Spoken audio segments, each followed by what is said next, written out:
नमस्कार. आता आपण पाहत आहोत देवी महात्म्य अध्याय 5.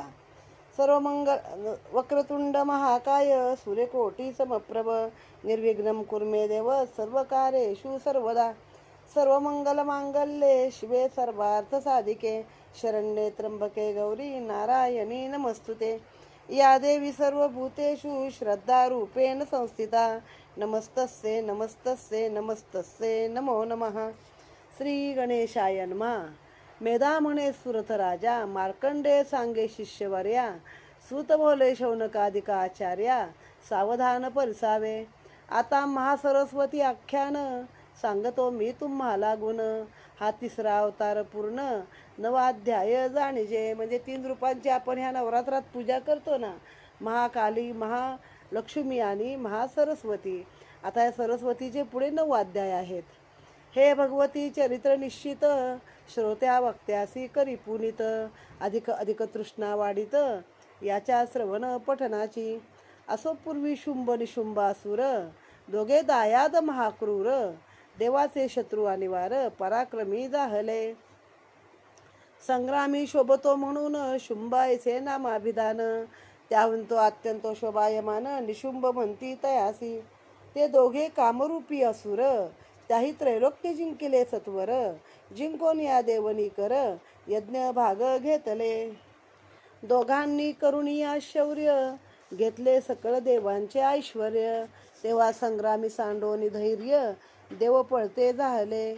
इंद्र वायू यम कुबेर घाई केले सर्व जर्जर. कुबेराचे निधी सत्वर हिरोनिया आणले. सांडोनी ऐश्वर्याची आशा दैव पळाले दश दिशा. प्राप्त झाली दुःख दशा कोणासी ती सांगावी. प्रतापी दोघे असुर सूर्याचा घेतला अधिकार. दोघेही सूर्य होऊनी सत्वर प्रकाशिले त्रैलोक्या. दोघे चंद्र होऊनी निश्चिती त्रैलोक्य पाडली चंद्रकांती. शुक्ल कृष्ण पक्ष स्थिती करते झाले निजांगे. वायूचा अधिकार चालविला तैसा पर्जन्यही पाडिला. यथाकाळी वर्षो लागला जन इच्छे करोनिया. अग्नीचे कर्म चालविले त्रैलोक्याचे राज्य घेतले. दिक्पाळते पळून गेले अधिकार सांडोनिया. वरुणाचा घेऊन अधिकार सप्तसमुद्र केले आज्ञाधर. काळाचाही दंड सत्वर हिरावुनी घेतला. ऐसे राज्य करिता दैत्यपाळ काही निघून गेला काळ. तेव्हा देव मिळवणी सकळ स्मरते झाले देवी ते. तिने पूर्वी आम्हावर दिलेला तुम्ही स्मराल जेव्हा मला. संकटी पावेन तुम्हाला दुःख नाशीन तक्षणी. देवीचा वर आणून मनी मग सर्वाही विचार करोनी. हिमपर्वता लागोनी येते झाले ते काळी. सर्व बद्धांजली होऊन करते झाले साष्टांग नमन. अष्टभावा ते पावन स्तवन करती देवीचे. कंपरोम वैवर्ण्य स्वेद स्तंभ रोदन कंठ गदगद. नृत्य गायनादी आनंद अष्टही भाव जाणीजे. पाद जानू उर कर शिर ही भूमीसी लावणी सत्वर. मनदृष्टीसी स्वरूपी घर मंत्र वाचेने वदावा. ऐसे साष्टांग नमस्कार कोरणी देवीसी अपार. स्तविते झाले सुरवर बद्धांजली होऊनिया. पूर्वी म्हणोनी दिव्य मंत्र बघ आरंभिते झाले स्तोत्र. त्याची मंत्राचा अर्थ पवित्र प्रथम तुम्हासी सांगतो. आता मंत्राचा अर्थ सांगितला या. देव होऊनी नम्र भवत अनन्य भावे स्तवन करत. म्हणती नमो देवी तुझ प्रत महादेवी तुझ नमो. तैसेची शिवे तू ते जाण सतत असो आमचे नमन. नमो प्रकृती भद्रे तुझ लागून सर्व नमो नमो नमा. मते ना नमो देवे महादेवे शिवाये सतत नमा. नमो प्रकृती भद्राये प्रणता नियता स्मता. याच मंत्राचा हा अर्थ सांगितलेला आहे. हा मंत्र प्रथम योजून करता षोडशोपचारे पूजन. श्री जगदंबा होऊनी प्रसन्न भक्ता कारणे संतोषे. अथवा जे हिरण्य सुक्त त्याच प्रतिमंत्रे निश्चित. यथाविधी जे पूजा करीत षोडशोपचार अर्पणी. तयासी देवी प्रसन्न होत मानसी इच्छिले ते देत. साधती चारही पुरुषार्थ रिद्धी सिद्धी सर्वही. ऐसे मंत्र सिद्धी फळ सांगोन आता त्याचा स्पष्टार्थ वदेन. ती सर्वाते प्रकाशक म्हणून देवी म्हणती ती जलागी. सर्व देवाहुनी वरिष्ठ यास्तव महादेवी नाम श्रेष्ठ. शिवाची पत्नी असे स्पष्ट शिवा नाम म्हणोनी. ती सर्वाते असे उत्पन्न म्हणून म्हणती प्रकृती नाम निश्चित. भद्र म्हणजे कल्याण होत भद्रा नामे करोनी. तुझ्या या सर्व नामे करून तुझ कारणे आमचे नमन. प्रतिनाम मंत्र जपोन नमस्कार असो सर्वदा. मंत्राचा सांगितला स्पष्टार्थ आता स्तोत्राचा ऐका भावार्थ. श्रवण पठनाते कृत्यार्थ श्रोत्या वक्त्यासी करसी जो. रौद्र्या नित्ता गौरी धात्री ज्योत्स्ना चंद्र रूपिणी सर्वत्री. सुख कल्याण जनयित्री रुद्धी सिद्धी तुझ नमो. नैऋत्ती पर्वत शोभा शर्वाणी दुर्गा दुर्गा परी सारा भवानी. ख्याती कृष्णा धुम्रा सर्वकारिणी अतिसौम्या तुझ नमो. अतिरौद्रा जगत प्रतिष्ठा देवी कृती सर्व वरिष्ठा. तुझ नमो तू सर्वश्रेष्ठा प्रतिनामी तुझ नमो. सर्व भूताचे ठाई जाण जी विष्णू माया म्हणती पूर्ण. त्या देवीचे नमन आमचे असो सर्वदा. विष्णू माया ती संस्थित आहे ना. नमस्तस्ये नमस्तस्ये नमस्तस्ये नमो नमः. त्यातलं पण अर्थ याच्यामध्ये आहेत ते. जी सर्व भूताचे ठाई चेतना ऐसे म्हणती पाही. तिज कारणे लवलाही नमस्कार असो तो सर्वदा. श्री जगदंबा सर्वाभूती बुद्धिरूपे ती असे निश्चिती. तिज कारणे नमस्कृती प्रतिमंत्री असो की. जी सर्वाभूती निरंतर निद्राकारे राहिली स्थिर. तिज कारणे नमस्कार आमचे असोत सर्वदा. जी चंडिका सर्वाभूती क्षुधा रूपे झाली राहती. त्या देवी कारणे निश्चिती नमस्कार आमचे सदा. जी सर्व भूतांचे ठाई जाण छाया रूपे राहिले आपण. त्या देवी प्रती नमन आमचे असो सर्वदा.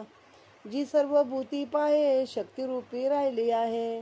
तिचं कारणे नमस्कार हे आमचे असोत सर्वदा. मग या देवी सर्व भूतेषु शक्तिरूपेण संस्थिता. नमस्तस्ये नमस्तस्ये नमस्तस्ये नमो नमः.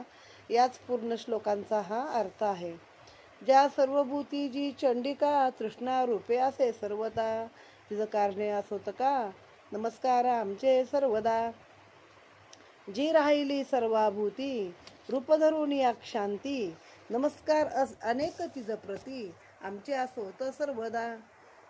जी सर्व भूती सतत जाती रूपे स्थिर वर्तत. तीत आमचे निश्चित नमस्कार असोत सर्वदा. जी सर्व भूत मात्री जाण लज्जा रूपे राहिले आपण.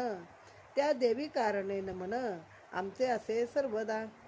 जी सर्व भूताचे ठाई शांती रूपे असे पाही. तिचं कारणे सर्वदाही नमस्कार असो सर्वदा. या देवी सर्व भूतेषु शांती रूपेण संस्थिता.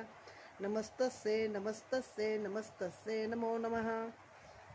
सर्वाभूती निरंतर जी श्रद्धा रूपे असे स्थिर. त्या देवीशी नमस्कार आमचे असोत सर्वदा. जी सर्वाभूती समान क्रांतिरूपे असे जाण. त्या देवी भगवतीचे नमन आमचे असो सर्वदा. जी लक्ष्मी रूपे राहिली ती सर्व भूताचे ठाई संचरली. त्या देवीशी असो वाहिली नमस्कृती आमची सर्वदा. जी सर्वाभूती चराचर वृत्तीरूपे असे स्थिर. तिचं कारणे नमस्कार आमचे असोत वारंवार. जी सर्व भूताचे ठाई जाण स्मृती रूपे राहिली आपण. त्या देवी कारणे नमन आमचे असो सर्वदा. या देवी सर्व भूतेषु स्मृती रूपेण संस्थिता. नमस्तस्ये नमस्तस्ये नमस्तस्ये नमो नमः. जी सकल भूती सतत दया रूपे असे वसत. त्या देवीशी निश्चित नमन असो सर्वदा. जी सर्वाभूती पाहे तुष्टी रूपे राहिली आहे. त्या देवीशी लवला आहे नमस्कृती आमुची. जी सर्वाभूती स्थिर राहे मातृरूपे निरंतर. तिचं कारणे नमस्कार आमचे असोत सर्वदा. जी सर्वभूती आपण भ्रांती रूपे राहिली पूर्ण. त्या देवी कारणे नमन आमचे असो सर्वदा. सर्व इंद्रियाची अधिष्ठात्री भूत व्याप्त देवी जनयित्री. जी सर्वाभूती स्थिर राहे मातृरूपे निरंतर तिचं कारणे नमस्कार आमचे असं होतं सर्वदा.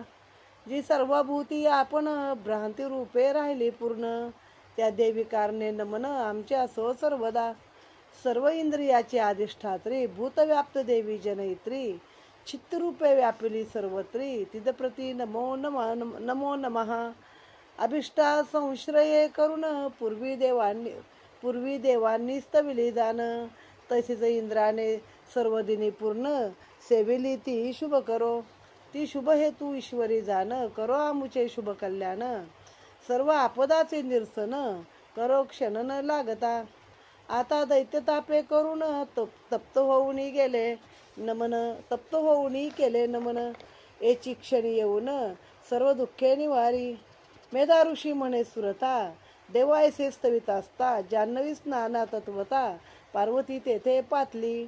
ती बोलती झाली सुराते तुम्ही येथे स्तविता कोणाते. तो तिच्या देहापासून त्वरिते स्त्री एक उत्पन्न झाली. तीच महासरस्वती जाण पार्वतीच्या देहापासून अवतार तिसरा घेऊन बोलती झाली ती येते. म्हणे पार्वती ऐक निश्चिती देव माझे हे स्तवन करती. शुंभ निशुंभानी रक्षणीती पराविले म्हणून या. शरीर कोशापासून झाली म्हणून कौशिकी नाम पावली. तिन्ही लोकी गायली शिवा म्हणून सर्वदा. ऐसी कौशिकी होता उत्पन्न पार्वती झाली कृष्णवर्ण. यास्तव कलिका नाम पाहून हिमपर्वती राहिली. त्यानंतर महासरस्वती दिव्य रूप झाली धरती. त्रैलोकी तुझी स्त्री निश्चिती तैसी नाही पाहता. ती रतिगुणी मनोहर कोटी गुणे असे सुंदर. तेव्हा चंड मुंड महासुर पाहते झाले ती येते. शुंभ निशुंभाचे श्रेष्ठ जे भृत्य असती महावरिष्ठ. देवी ते पाहून या स्पष्ट सांगते झाले शुंभासी. राजा अत्यंत सुंदर स्त्रीरत्न असे मनोहर. हिमवंत पर्वत थोर तयावरी पाहिले. जिच्या स्वरूपाची कांती 10 दिशा पडली दीप्ती. हिमवंत पर्वत निश्चिती शोभविला ती येणे. कोणाची ती आहे कोण हे न कळे वर्तमान. ऐसे सुंदर स्त्रीरत्न तुझे नाही त्रैलोकी. ती कोण आहे हे जाणून अवश्यमेव करावे ग्रहण. त्या स्त्री रत्ना वाचून जाण सर्व ही रत्ने व्यर्थ तुझी. आत्तापर्यंतची कथा अशी झालेली आहे. शुंभ निशुंभ नावाचे 2 राक्षस उन्मत्त झालेले आहेत. त्यांनी सगळ्या स्वर्गावरती आपलं आक्रमण करून तिथं राज्य केलं आहे. आणि जे मागच्या अध्यायात महिषासुराचं आहे तसंच यांचं वर्णन आहे की त्यांनी सगळ्या देवांना रानोमाळ पळवलं आहे. आणि देवांचं कार्य ते स्वतःच करत आहेत. तेच सूर्य झाले, तेच चंद्र झाले, तेच अग्नी झाले, तेच वरुण झाले, तेच वारा झाले. आणि त्या प्रत्येकाची कर्म ते करू लागले. आणि देव आपले रानोमाळ भटकू लागले नेहमीप्रमाणे. मग त्यांनी देवीची स्तुती आरंभली. एवढा वेळ आपण तिची स्तुती वाचलेली आहे. त्यावेळी नेमकी देवी पार्वती गंगेच्या स्नानाला चाललेली होती. मग तिने ह्या देवांना विचारलं की तुम्ही कोणाची स्तुती करता आहे आणि का करता आहे. मग तिच्या शरीरातून एक देवी निर्माण झाली, एक स्त्री निर्माण झाली. आणि ती म्हणाली हे माझं स्तवन करत आहेत. मग ती कौशिकेतून निर्माण झाली म्हणून तिचं नाव कौशिकी. मग पार्वतीचा वर्ण काळा पडला म्हणून ती महाकाली कालिका झाली. काली नावानं ती हिमालयावरती निघून गेलेली आहे. ती शिवाची पत्नी म्हणून तिला शिवा देखील म्हटलं जातं महादेवाच्या पत्नीला. म्हणून ती शिवा या नावानं देखील प्रसिद्ध झाली आहे. आता या महासरस्वतीनं अतिशय सुंदर रूप धारण केलं आणि ती हिमालयावरती दिसली. तर मग ह्या चंडमुंड नावाचे जे असुर आहेत त्यांनी तिला पाहिलेलं आहे. आणि ते जाऊन शुंभ निशुंभाला सांगतात की एक अतिशय सुंदर अशी स्त्री आहे जी आम्ही हिमालयावर पाहिली आहे. आणि ते एक रत्नच आहे की जे रत्न तुमच्या कोशामध्ये पाहिजे. जगामध्ये तिच्यासारखी सुंदर स्त्री नाही. आणि आतापर्यंत जेवढी काही तुम्ही पृथ्वीवरची रत्न मिळवली आहेत तर त्यात राया हे रत्न पण तू अवश्य ग्रहण कर. ती कुणाची कोण आहे जाणून घे. आणि त्या स्त्री रत्ना वाचून तुझं सगळं भांडार व्यर्थ आहे. जी रत्ने त्रैलोकी असती मणी गजाश्वादी निश्चिती. ती सर्व तुझे ग्रही शोभती सांप्रत काळी दैत्येंद्रा. तो आणले इंद्रापासून ऐरावत हे गजरत्न, पारिजातक तरुही जाण उच्च श्रैवा हय हो तैसा. ब्रह्मदेवाचे अति अद्भुत विमानरत्न आणले येत, हंसयुक्त जे का तिष्ठित तवांगणी देवेंद्रा. दैत्येंद्रा जिंकोनी त्वा कुबेराला, महापद्मनिधी आणिला किंजलकिनी अमलानमाला. तुझ दिधली समुद्रे पंकजमाला शोभिवंत, जी कधीच नाही सुकत सदा राहे टवटवीत. ती गळा घातली आपुल्या वरुणाचे छत्र हे जाण, तुझे ग्रही असे आपण सर्वदा ज्यापासून सुवर्ण वृष्टी होत असे की. दक्ष प्रजापतीचा उत्कृष्ट रथामध्ये जो रथश्रेष्ठ, तुझं प्राप्त झाला स्पष्ट जो वरिष्ठ सर्वाहुनी. मृत्यूची उत्क्रांती देणार ऐसी आणली त्वा शक्ती दुस्तर, वरुणाचा पाश सत्वर तवच बंधूनी आणला. आपण म्हणतो यमाचा पाश आहे, पण मृत्यूकडे ती काठी आहे आणि वरुणाकडे पाश आहे खरा. नाना रत्न जाती अपार, समुद्रे दिदले त्यांचे निकर, शुंबे निशुंबे आणून सत्वर आपले ग्रही साठविल्या. शुद्ध आणि नित्य नूतन अग्नी ऐसे ते जायमान, वस्त्रद्वय जे तुझ लागून अग्नी देता झाला. या प्रकारे त्वा दैत्यवरा सर्व रत्ने आणली घरा, स्त्री रत्नामध्ये ही सुंदरा धरा काहो नाणीसी. मेधामने सुरता प्रती त्या चंडमुंडांची वचनोक्ती, शुंभे ऐकून निश्चिती काय करता झाला. आता यांनी त्याला सांगितलं, मग सगळ्या रत्नांची माहिती सांगितली जी समुद्र मंथनातून वगैरे निघाली आहेत. पारिजातक आहे, इंद्राचा ऐरावत आहे, उच्चश्रैवा नावाचा पांढरा शुभ्र घोडा आहे, ब्रह्मदेवाचं हंस रूपाचं विमान आहे, आणखीन महापद्मनिधी म्हणजे कुबेराकडनं सगळा खजिना आणलास तू. तुला अशी आमलान म्हणजे कधी न सुकणारी समुद्रानं अशी एक माळा दिलेली आहे, अनेक धन तुला अर्पण केलं आहे. दक्ष प्रजापतीचा सगळ्यात उत्कृष्ट रथ आहे तो तुझ्याकडे आहे, आणि ह्याचा वरुडाचा पाश आहे, यमाची उत्क्रांती देणारी अशी शक्ती आणलेली आहे. मग असं सर्व असताना ती स्त्री मात्र तुझ्याकडं का नसावी असं चंडमुंडांनी त्याला सांगितलंय. ती स्त्री तू का आणत नाहीयेस, सगळ्या स्त्री रत्नांमध्ये ती सुंदर आहे. मग आता मेधानी सुरताला सांगितलं की त्या चंडमुंडांची ही कहाणी ऐकून शुंभाने काय केलं. सुग्रीव नामे महाअसुर सर्व दूतामध्ये चतुर, त्या ते पाठविता होय सत्वर बधोनी आणाया तिज लागी. शुंभ म्हणे सुग्रीवा लागून त्वा हिमपर्वती जाऊन, ऐसे बोल की वचन जने वश होय आम्हाती. या माझ्या वचने करून त्वा तीस बोधिले असता जाण, स्वयमेव प्रीती धरून मज जवळी येईल ती. या प्रकारे वचनोत्तरी कार्य करावे त्वा सत्वरी, ऐसे बोलून तो झडकरी पाठविला रायाने. तो शोभिवंत हिमपर्वत सुग्रीव तेथे गेला त्वरित, जेथे देवी होती निश्चित तेथे सभेची पातला. नम्र मंजूळ मधुर वाणी बोलता झाला देवी लागुनी, म्हणे ऐक गा तू कल्याणी दूत येथे मी आलो असे. त्रैलोक्याचा चराचर जो दैत्यांचा ईश्वर, शुंभनामा राजेश्वर त्याचा दूत असे मी. तेने पाठविले पाही यास्तव पातलो या ठाई, तुझ्या समीप लवलाही त्याचे वाक्य सांगतो.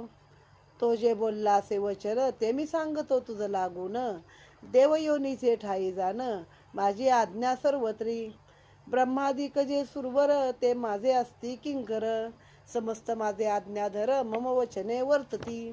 म्या सकळ देव जिंकिले त्रैलोक्य आपुलेसे केले, देव माझे स्वाधीन झाले यज्ञ भाग मी सेवी. त्या त्रैलोक्याचे ठाई जाण जे जे असे श्रेष्ठ रत्न ते ते माझे ग्रही येऊन शोभते झाले सर्वही. पहा गजरत्न ऐरावत सर्वात श्रेष्ठ निश्चित, देव मिळून या समस्त उच्च श्रैवा आणला. तैसीच देवगंधर्वाचे ठाई सर्व दानव देवग्रही, जी वस्तू रत्ने सर्वही ती माझीच असती निर्धारे. सर्व रत्नामध्ये वरिष्ठ तू स्त्री रत्न अससी श्रेष्ठ, ऐसे आम्ही मानतो स्पष्ट तरी आता एक करी.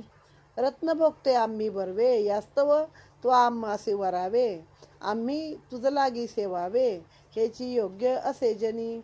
माते अथवा बंधू निशुंभाते तुझसी योग्य सेवनाते, आम्हा वाचून त्रैलोक्या ते तुझं योग्य कोणी असेना.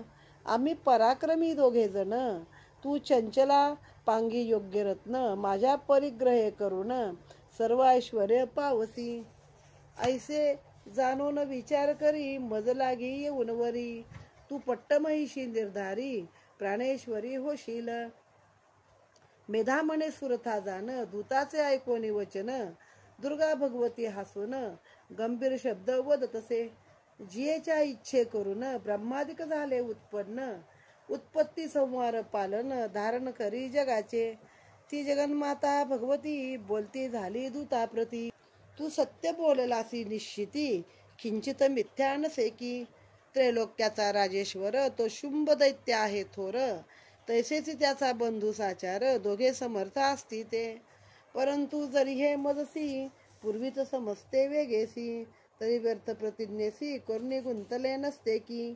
पूर्वी अल्पबुद्धी करून प्रतिज्ञा मी केली जाण. दूता सांगते तुझ लागून उपाय येथे सुचेना. जो मज युद्धी जिंकील सत्वर तोची निश्चय मी करीन वर. ऐसिया प्रतिज्ञेसी साचार मिथ्या कैसे करावे. तस्मात ते येथे येऊन शुंभ निशुंभ दोघे जण. शीघ्र युद्धी मज जिंकोण पाणी ग्रहण करोत की. दूत बोले चंडिके ते व्यर्थ गर्भ करसी. त्या ते मज पुढे एकाही वाक्याते बोलू नको देवी तू. या त्रैलोक्य माझारी शुंभ निशुंभाचे समरी. युद्ध करी ऐसा केसरी समर्थ कोणी असेना. मग त्या शुंभानी काय केलं, सुग्रीव नावाच्या दूताला पाठवलं आणि त्याला सांगितलं असं प्रेमाने गोड बोल आणि तिला सांग की सगळी रत्न आमच्याकडं आहेत, तर तूच आता बाकी आहेस, तर प्रेमान तू आमच्याकडे ये, माझ्याशी किंवा माझ्या भावाशी तू लग्न कर आणि असं वद की जेणेकरून ती आमच्यापर्यंत आली पाहिजे. मग तो सुग्रीव नावाचा दूत तिथे गेला आणि देवीला सांगू लागला ह्यांची महती सगळी दोघांची. आणि त्यांच्याकडे ऐरावत आहे, त्यांच्याकडे उच्च श्रैवा नावाचा घोडा आहे. मग तुझी त्यांच्याच शब्दात मी तुला सांगतो. तर आता हे सगळे देव माझ्या अधीन आहेत, ब्रह्म्यापासून सगळे आमचे दास झालेले आहेत, किंकर आहेत आमचे. तर आता तू त्यांच्यासोबत काही राहून फायदा नाही आहे, आमच्याशीच तुझं लग्न झालं पाहिजे, आम्हीच तुझ्या योग्य आहोत. एकतर मी किंवा माझा भाऊ शुंभ आणि निशुंभ दोघांपैकी एकाला तू वर. आता देवी हसून म्हणते तुमचं एकदम बरोबर आहे. शुंभ निशुंभ एवढे महान कोणच नाही आहेत, तेच खरे पराक्रमी वीर आहेत. पण मला हे आधी माहीत नव्हतं, तर मी माझ्या अल्पबुद्धीनं एक प्रतिज्ञा केली आहे. आता ही विश्वाची जननी आहे, काय उत्पत्ती स्थिती लय हे सगळं हिच्या मार्फतच होतं. ब्रह्मा विष्णू महेशाची निर्मिती हीच आहे. तर तिने सांगितलं हसून की मला जो युद्धामध्ये जिंकल ना त्याच्याशीच मी लग्न करीन, असा माझा पण आहे. आता त्या पणाचं मी काय करू, तूच सांग मला दूता. मग त्या दूताला राग येतो. दूत म्हणतो फार गर्व करू नको आणि माझ्या समोर एक शब्द पण जास्त बोलू नको. देवी त्यांना हरवेल असा ह्या जगामध्ये अख्ख्या त्रैलोक्यामध्ये कोणी नाहीये. शुंभ निशुंभाचे सेवक त्यांचे पुढे राहू सन्मुख. ऐसी शक्ती नाही देख इंद्रादी देखा सर्वता. हे काय सांगावे तुझं पुन्हा, तू तव एकटी स्त्री जाना. इंद्रादी सर्व देवगणा दैत्य संग्राम दुस्तर. शुंभ निशुंभाच्या सन्मुख तू स्त्री कैसी राशील देख. आताची मद वाक्याची सुख मानोनी चल शुभांगी. आताची माने करून जावे हे आम्हासी दिसते बर्वे. केश आकर्षण करून घ्यावे मग यावे कशाला. केश आकर्षणे करून गेली या गौरव नसे जाण. थोर मरणाहुनी अपमान ऐसे सर्व ज्ञाते बोलती. देवी म्हणे दूता लागून खराची बळी शुंभ जाण. तैसाच निशुंभ ही बलवान परी मी काय करू. प्रतिज्ञेसी पूर्वी विचार न करता प्रतिज्ञा केली मी तत्वता. पूर्वी विचार न करिता प्रतिज्ञा केली मी तत्वता. जे होणार ते हो आता दूता जाऊन सांग तू. तो दूत तिला म्हणतो शुंभ निशुंभाच्या सेवकांपुढं पण कोणी तुमचे देव टिकणारे नाही. इंद्र सुद्धा उभा राहत नाही. तू तर एक बाई आहे, तू काय करशील. आत्ताच माझं वचन मान, तुला मानाने घेऊन जातोय तोपर्यंत चल. नंतर मग तुझ्या केसाला जर ओढत जर तुला नेली तर तुझा काही मान राहिलाय का. त्यापेक्षा गोड बऱ्या बोलाने आता माझ्या सोबत चल. ते म्हणते खरंच शुंभ निशुंभ बलवान आहेत मला माहिती आहे, पण माझ्या प्रतिज्ञेचं मी काय करू. पूर्वी विचार न करिता प्रतिज्ञा केली म्या तत्वता, जे होणार ते हो आता, दूता जाऊन सांगे तू माझ्या प्रतिज्ञेचे निरूपण, जे हे सर्व युद्ध कारण, आदरे सांगी जे दैत्या लागून, तो जे युद्ध तैसे करो. श्रोते हो व्हावे सावधान, आता पुढील अध्यायी जाण, धूम्रलोचनाचे हानन तुम्हा लागी कथन करू. गाता ऐकता हा अध्याय, नाशे पावती सर्व अपाय, मानसी इच्छिले प्राप्त होय, धन सूत दारादी. विद्यार्थ्यासी विद्याप्रती, रोगियासी आरोग्य स्थिती, मुमुक्षुसी मोक्ष निश्चिती, प्राप्त याचेनी होतसे. हे महासरस्वतीचे आख्यान, करता झालो तुझ कथन, तृतीय अवतार उत्पत्ती जाण, दूत संवाद ही निरोपिला. देवीने जैसे बोलाविले तैसेची येते, वर्णन केले सज्जनी पाहिजे परिसिले, कृपा करुणी सर्वदा. श्री भगवतीसी नमस्कार, माझे असोत निरंतर, तिचा हा ग्रंथ करणार, निमित्त राम निर्धारे. इथे श्री मार्कंडेय पुराणे सावर्णिक मन्वंतरे, देवी भागवती महात्मे, महासरस्वती आख्याने, देवी अवतार दूत संवाद निरूपण नाम पंचमाध्याय. गोढा श्री जगदंबार्पणमस्तु. मग ती दूताला पुन्हा सांगते, मला सगळं पटतंय, पण मी काय करू, माझी प्रतिज्ञा आहे.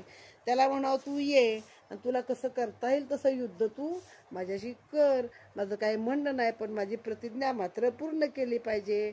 हे त्या दैत्याला जाऊन तू मोठ्या आदराने माझा निरोप दे.